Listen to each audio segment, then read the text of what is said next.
All right, on to our next test. We have SAT school day for all of our juniors on Wednesday, March 2nd, a week from today. Um, this is a really important test for all of our juniors. It's an opportunity to take the SAT for free at school, so it's super important to almost all of our students. On test day, if you ever need to contact me, the best way to do it is by calling the testing room. The extension's 2373. My cell phone is here. If you don't have it, I suggest pausing the video and putting it in your cell phone, texting me your name, so I have your number when you're texting me and you're saying something and I don't know who you're talking to. On testing day, students will find their rooms like usual. There'll be posters posted around the room. Please start reminding your juniors in English class that the test is on March 2nd and to locate their testing room. Students who do arrive late should be sent to 1265 immediately, which is the testing room. Once you have started reading directions in your testing room, you should not allow a student in. Um, our school code is 447043. You need that for the board, and here's the address as well. It'll be referenced again later. The beautiful thing about our test this year is the student Scantron, like previously, will have the student's name, birth date, school code, address is already filled out, so we don't need to be bubbling all that information later on. It's already in the sticker. Any student that doesn't have a sticker, I'll personally bubble their information, so we won't be wasting our time doing that and bubbling over what's already on the sticker. I know a lot of people get nervous about not bubbling something, but the information for all their personal information is in the sticker. Sorry about the offensive color. If this is your first time giving SAT school day, I 1000% recommend going to College Board's website and doing the actual training for SAT school day. It's not required, but highly suggested. So if you don't have a College Board account, you'll make an account, and then you'll enter this information in for the training, complete the training, and then if you have any questions, please always ask me. Don't assume. Test security, as always, proctors are responsible for maintaining test security, counting exam books and keeping them within sight, counting answer documents. The test administrator will handle all tests. You should never have a student passing out tests or picking up tests or walking around the room with a test or an answer document. The administrator is responsible for doing that. You can contact me if anything is missing, but before you leave the testing room, you always account for your materials so that you're not running around and rushing once the students arrive. You never leave your materials unattended. Next one, room prep. Most of you are really good at this. We're going to have rooms with no more than 27 students this time. The average is 25. So please make room for them. If you have a small room with tables, I usually don't say this, please put all your tables facing the same direction with one chair at them. If you have any desks or extra tables that you can pull out, please put as many as you can. We may have to bring in a couple of desks into the rooms with people who have tables. But the expectation is that if students are testing in your room, whether you're the proctor or not, that you prepare the room as needed. The administrators are going to come around and check on March 1st, not the 2nd. So Tuesday after school, they're going to come check the rooms and make sure they're ready. There's nothing more frustrating to an administrator that your room is not prepared. So make sure your desks are facing the right way. Follow this checklist here. We'll also give you a door hanger. If you have a sub or you're out, please have a friend get your room ready or communicate to somebody, me, so that we can get it ready for them before test day. This is what they should look like. The students need to be all facing the same way and they need to be able to see the board and the clock. This is a pre-approved room. Rooms with computer desks, too much information on the walls, and no clock are obviously not things that we can do. We're not going to do that. When you get your testing bin from the testing room, hold on a sec. Sorry. Your testing bin is going to have everything that you need and anything that you can give to the students. Student lists, a seating chart, And the testing materials control foam. Those are two big ones. Test books, answer sheets, the student answer sheet instructions, your supplemental handouts, and your door hanger signs in the folder. Pencils, dry erase markers, post-its, tape, pen, bathroom pass. No highlighters. No, no, no. If it's in the bin, the students can use it. Speaking of materials control, it's a little bit different than usual. SAT requires that all of the information here be filled out prior to returning tests.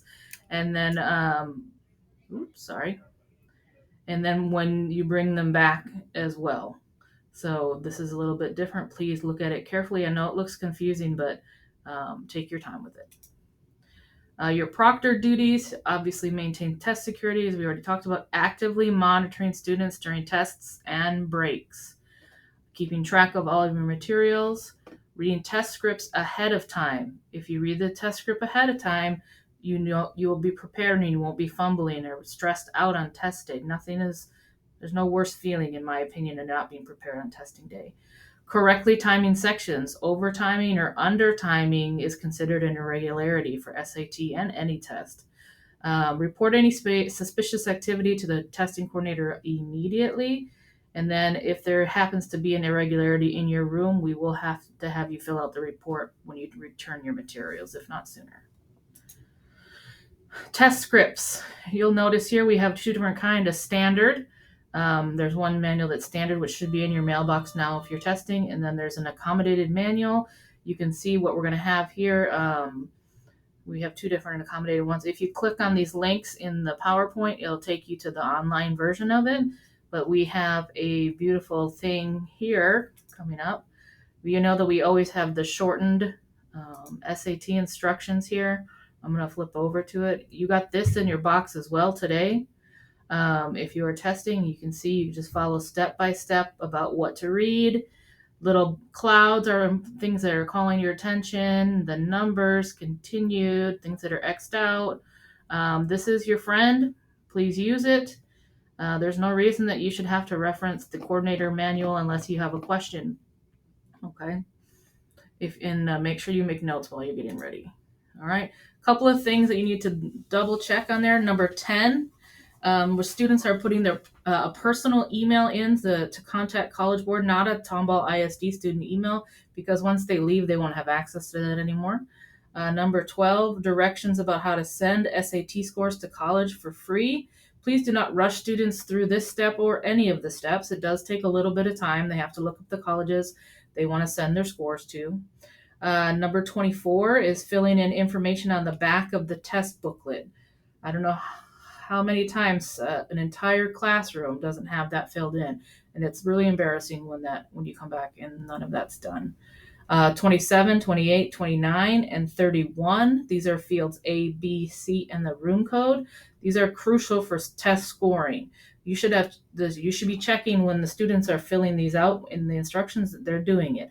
And then when you get their answer documents, you're going to check it again. And then number 30 here, students and test administrators double checking fields A, B, and C. It gets mentioned twice, so it's important. Again, if you click in this link here, you can go to the shortened script, but there is a copy in your mailbox.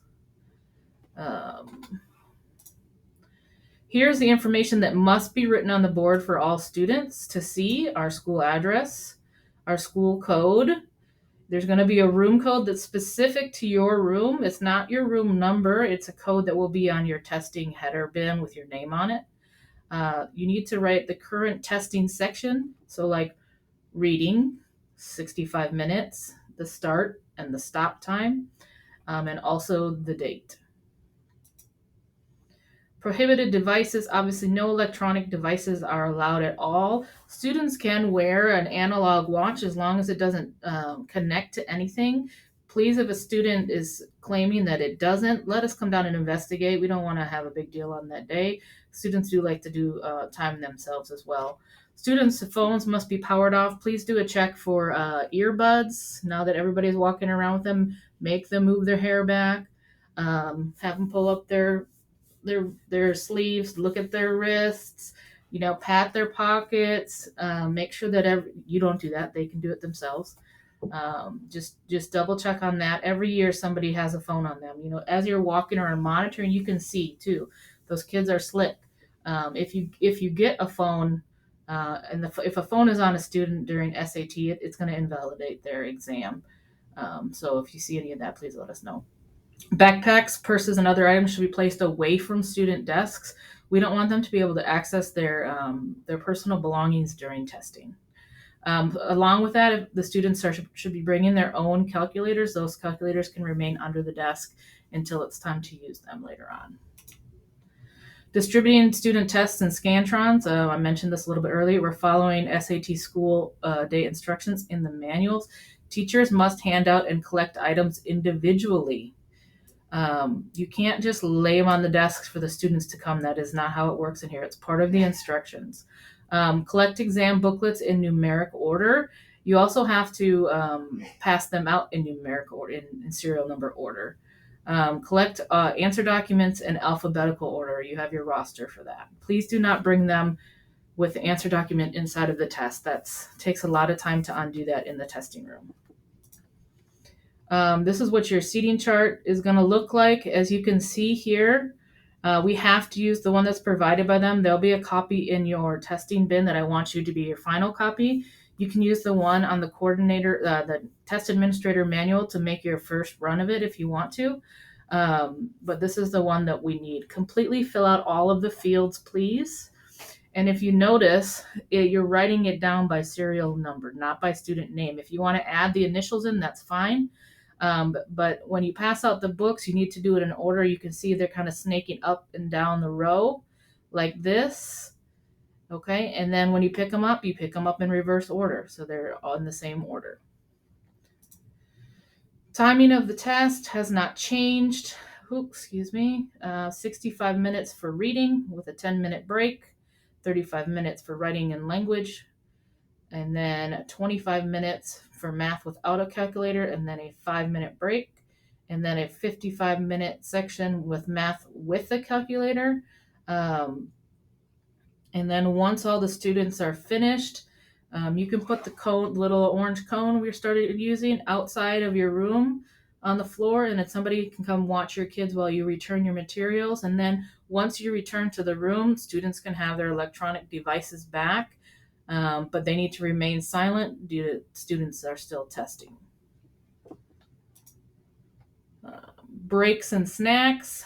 During breaks, obviously students cannot use their cell phones, should not be talking about the test, and should remain in the classroom unless using the restroom. Do not let your entire group of kids out at once. We need to try to send them one at a time unless it's on a break. Ask them to be silent when they exit the room, one student at a time. Unless it's a break, we can send a few, but make sure that it's only for really required restroom breaks.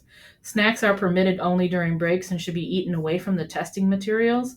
I would put them in a designated area in the room, maybe close to the door or up near your desk. They should not be doing any of the eating near your desk, or if students have peppermints that they want to eat during testing to keep awake, they should unwrap them prior to testing. So that's snacks. Hall monitor duties. If you're a hall monitor, before testing, if we've not been able to place a desk outside of the area you've been assigned to, please pull a desk out and make yourself comfortable. Help students find testing rooms. During testing, please stay at your assigned location. Actively monitor the hallway and bathroom. If you're near a bathroom, keep students quiet while in the hallways and report any suspicious activity immediately. After you're done, if you did pull a desk out of a room, obviously put it back, and then come share any suggestions you have for us. Here's some information about the calculators that are acceptable. Obviously, ones that connect to the internet that are computers, etc., are not acceptable. It's part of the instructions to make sure you check that the calculators are acceptable. Testing irregularities, we've already mentioned this. They're in the test administrator manual on these pages. And just a reminder, highlighters are not permitted on an SAT school day test. When the test is finally over and we're breathing and relaxing, You're going to collect all your materials in the order that you passed them out, like I already mentioned. Separate test booklets and answer sheets. Account for all materials. Make sure all student name, grade, school code, form code are filled out properly, those A, B, C, D fields, and the room code. Prepare your bin for return and wait for a staff member to relieve you.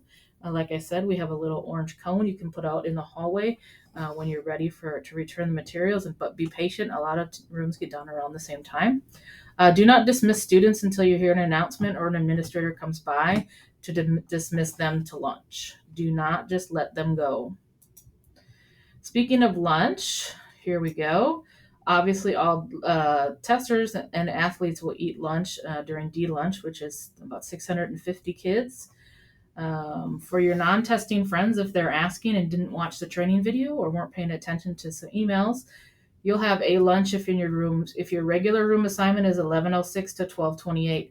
Now that's going to affect some people who are normally have got moved around during testing, but you're going to go to lunch according to what your original normal room number is.